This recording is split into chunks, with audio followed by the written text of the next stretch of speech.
Hello there, my fishy friends. My name is Peter, and today I'm going to take you on a tour of a spot that us anglers like to call the limit hole. It's on the Chilliwack River, right at the confluence of Slessy Creek and Chilliwack River, which is right near the Chilliwack River hatchery. We're going to hop in the water, but first let's start in the air because I got some really nice shots for you from my drone. If you watch the trees, it was super windy, so the drone footage is not as smooth as it might be. These are challenging conditions for a little drone like mine. A lot of people like watching my videos so they can learn more about fish, and this is a really good example of how salmon like to hold in a pool of water. So you have here the tail out, and you can see there's a fair number of fish holding in the tail out. And then a little bit further up you get the deeper parts and what we call the seam, which is the transition between fast water and slow water, and there's a whole bunch of fish in there. You might also notice that there are a lot of fish in the shallow water, and that's something to keep in mind if you're walking up to a run that hasn't been fished in a while. You don't want to go wading in there knee deep. You want to actually stand back from the bank just a little bit and cast into the shallow water first. Otherwise, you're chasing all those fish into the deep water and spooking them before you've even had a crack at them. I find this footage really fascinating. If you take a close look at these Chinook salmon, every single one of them has their head overlapping a fairly large rock. So they are actually using the small vortex of water created by each one of those rocks so that they can hold in that fast current with very little effort. That's the confluence right there, and the fishing boundary on the Chilliwack River is actually 100 meters downstream from this point. So there is no fishing allowed here. Let's get in the water.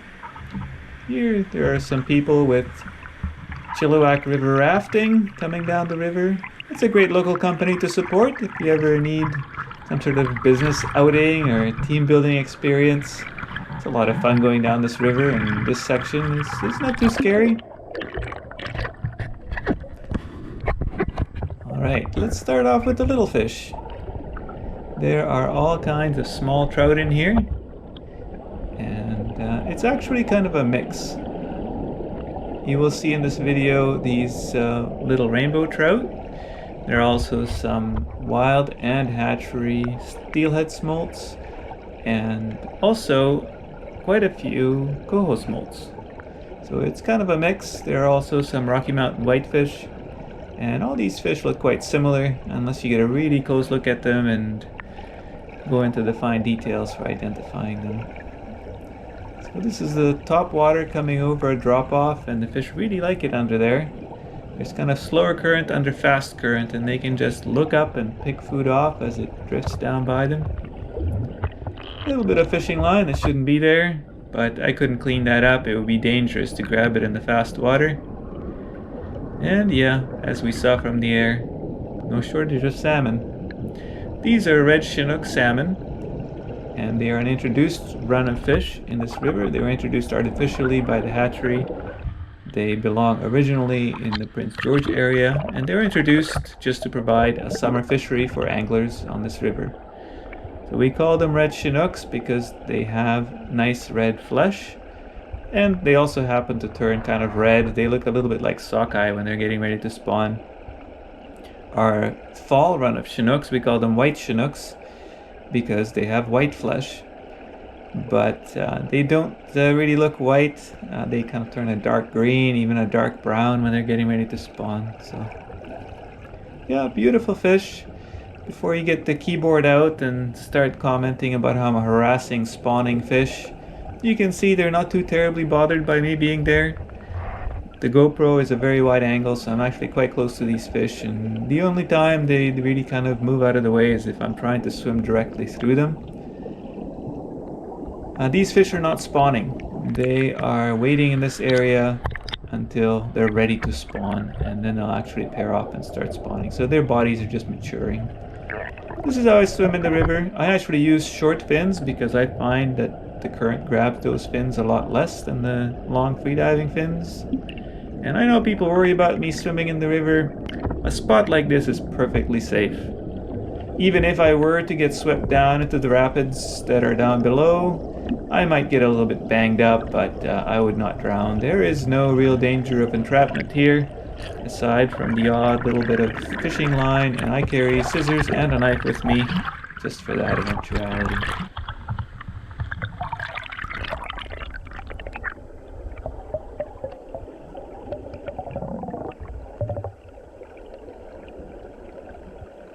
So just a few little trout.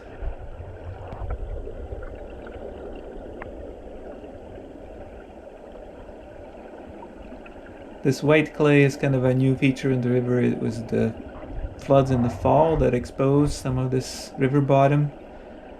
This whole spot, in fact, most of the river looked completely different before the huge floods we had last fall. And it's just an anecdotal observation, but I am seeing a lot fewer coho smolts this year than I saw last year. So unfortunately, I think those floods did have quite an impact on the amount of eggs and in the gravels, and also on the smolts that happened to be in the river at the time.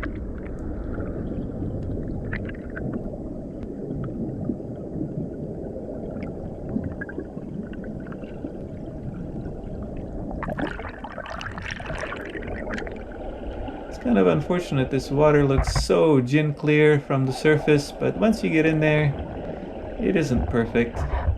Lots of little air bubbles mixed in there by the white water make filming this stuff for you guys kind of difficult, but I hope you enjoy it anyway.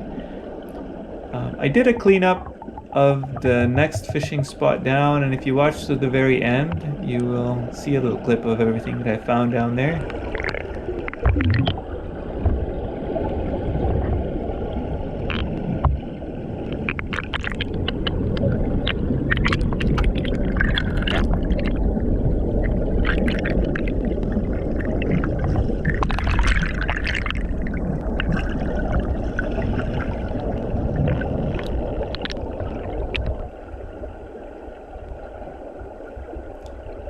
So, like I said earlier, these fish, if I'm holding still and just swimming next to them, they really don't mind. It's the only time they get really excited is when I kind of trap them between me and the shallow water. They don't like being there, so they get right the heck out of the way.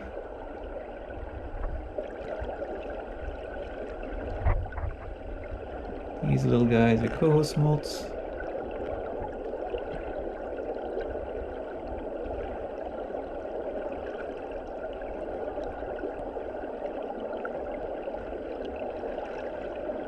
I'm going to show you how they hold right under the fast current in the drop-off.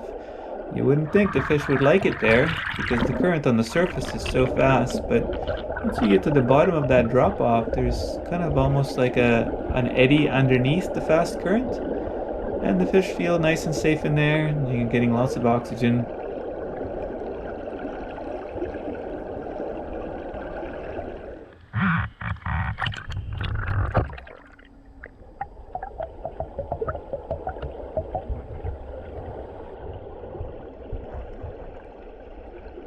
Well, one more trip down under, through the fish, and then I'm going to sign off after I show you a little clip of all the stuff I found. And there's a bead supply for my entire coho season, and a bit of lead, and most of the hooks unfortunately were kind of too big for what I like to use. Thanks for watching, see you next time.